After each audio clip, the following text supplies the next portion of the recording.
Moving into our navigation settings down here. Navigation really straightforward. All we're going to do is hit search and we can type in an address from there. So let's use the address of the dealership.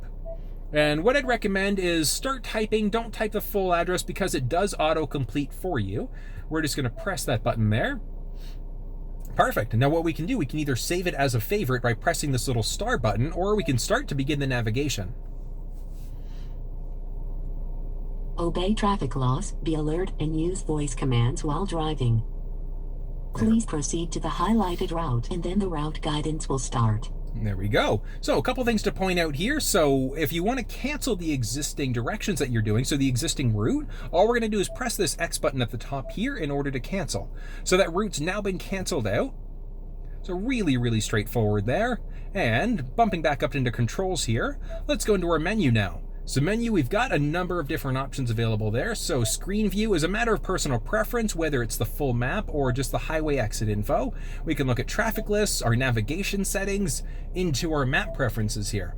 So big one to point out is going to be the POI icon. So whether or not you want gas stations or things like coffee shops, things like that to show up, it's again personal preference.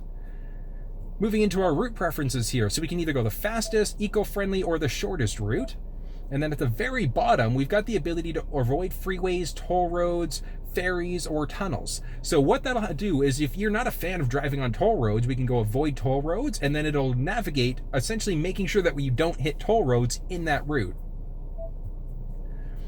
Other one to point out in our navigation preferences, so the big one is going to be our guidance prompts, so whether we get a voice and tone, a voice, or the tone.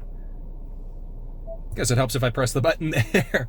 All right, so again, matter of personal preference, and that's going to be what happens as we get closer to one of the turns that we need to make.